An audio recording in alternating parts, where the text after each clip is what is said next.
What's up, everybody? How you guys doing? Doing good? Yeah, Dave Severino makes you want to have a vasectomy. Doesn't he just make you feel like just cutting it short, doesn't he? Right? I'm all for it, man. Have a vasectomy. I think they should just be handing them out. Free vasectomies for all, right? Like, we got a free comedy show right now, right? Free comedy show. Get what you pay for. Right? Free vasectomies! Why not? Right? And though, if you have a fucking vasectomy, you should never have a reverse vasectomy. Alright? Because that's, you've crossed the line. You really gonna go back in there again? Have you ever seen a fucking reverse vasectomy? I saw one on the Health Channel. They actually show, they show surgeries and shit. So this dude, this fucking guy, first wife, doesn't want to have kids. He's like, okay, so he got a vasectomy. Then he got divorced. Got a second wife. She wants kids. He's like, okay, so I'll go get a reverse vasectomy. Right? And now, what you may think about the medical procedure of a reverse vasectomy is that, oh, this must be a delicate procedure. Right? I mean, it seems like it's delicate. You're going in there, right? But it's not. They have footage of this shit. I bet you could YouTube this shit, okay? Because you can't really tell what it is, because they drape everything. There's just a little square, right? They shave the dude's balls and everything, so you're not quite sure what you're looking at, right? And then the first thing they whip out is this wire, right? And then what it is a cauterizer.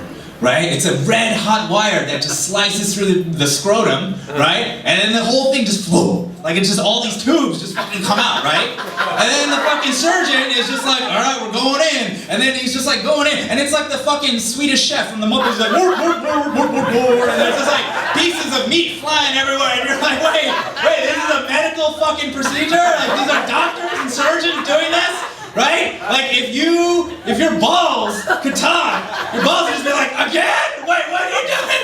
When the first time was fucked up, but this is worse. Like, this is worse, man. Man, when they sewed them back together, there were pieces left over. Right? Like, that's only appropriate for IKEA furniture and shit. Like, you shouldn't have chunks of your balls left over when they go in there. It's not, and you're paying for this, man. You're paying for this. Like, I think if fuck it, man. If you're gonna get a reverse vasectomy, you deserve to be awake the whole time. I think you should just be awake the whole time. They should point that camera at your balls and have a screen right here so you just see it the entire time. It's because you need to see the truth, right? Like, I think we try to mask ourselves and it's like we live in a virtual world, right? Our lives are on Facebook, our lives are on the internet. I love Instagram. I'm Instagramming all the time, Instagramming, left and right. And then I heard the news that Mark Zuckerberg bought Instagram for $1 billion. $1 billion. Can't just join like a normal person, huh? You gotta just go and buy Instagram. That's what you gotta do, right? Yeah, just it's free to join up, but it costs $1 billion to buy.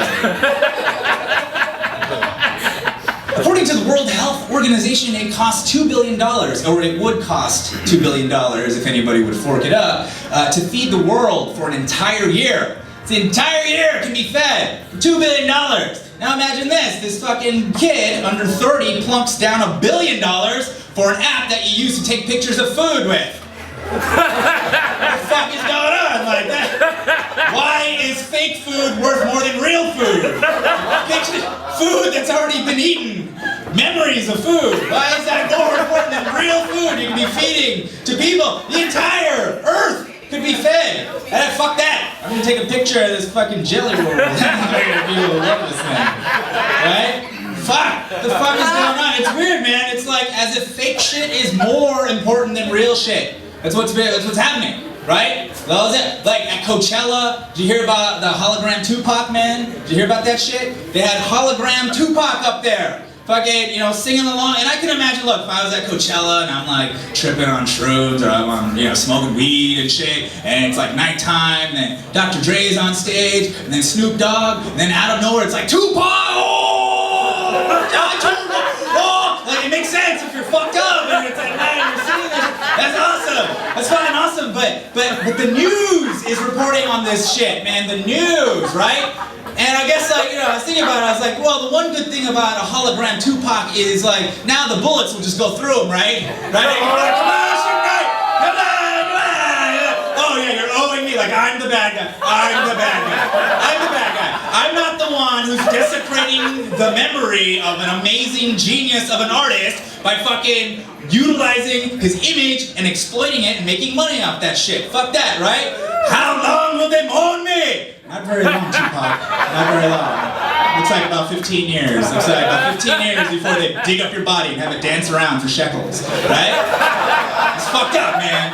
And then, let's make it even worse. The news continues. If you read the news, the shit isn't, because at first I was like, oh, that's amazing. They took video footage of Tupac and then synced it up to the song and shit and then projected it on stage. That's fucking awesome. And then no, it's a fucking actor, guys. That dude, the hologram, is an actor. It's a Tupac impersonator, right? Now think about this for a second, right? Like, how is it, like, why didn't they just bring the fucking impersonator on stage, right? And do the act with them? Like, how is it more valid that it's a holographic projection of an impersonator of Tupac? Like, you should, I guess 2 levels of bullshit makes it more real than just 1 level of bullshit, right? Like, I just think about this poor actor, man. Like, think about it. They were like, yo, man, they projected your image at Coachella. And he'd be like, wait, you mean I could have done a gig at Coachella?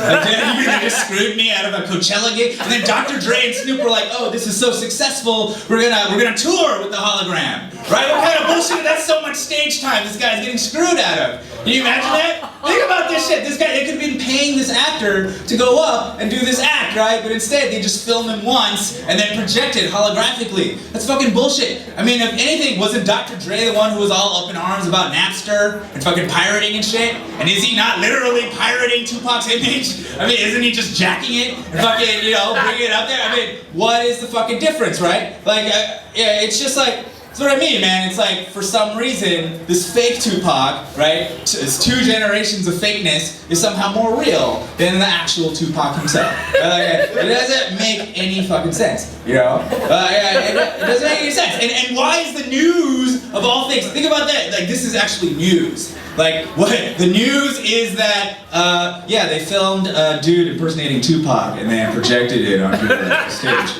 But what's up with that? Yeah, like, it's like, sometimes I feel like the news, they've just abandoned all their responsibilities, right? It's just like a drunk deadbeat dad. They don't give a fuck anymore. They just sort of, some drunk person just picking out news stories. They're just like, what? There's a massacre in Afghanistan? No, Ghost of Tupac!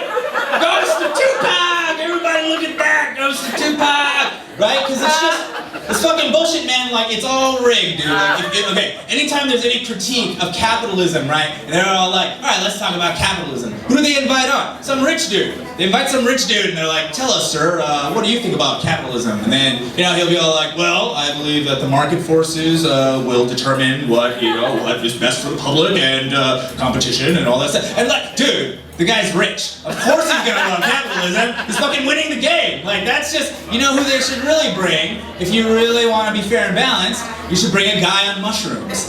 Bring a guy on mushrooms. Have him eat some mushrooms, wait about 45 minutes, bring him on the show, and then be all like, hey guy, what do you think about capitalism? And he'll just be like, capitalism? Are you talking about the little pieces of paper in your pocket? The little green rectangular pieces of paper that's supposed to define my self-worth? Like, I don't understand. How is that even? I can't eat this paper. I can't fuck it. It doesn't love me. What is it? Okay, thank you. Guy on mushrooms. Let's go back to the guy over here who's rich. Right? Like that would scare the shit out of people. You don't want that. They don't want you to be, shaken out of your stupor, right? They want you to get, oh, Tupac, they want you to fucking just look at the shiny thing. Look at the shiny thing. Don't worry about the important things.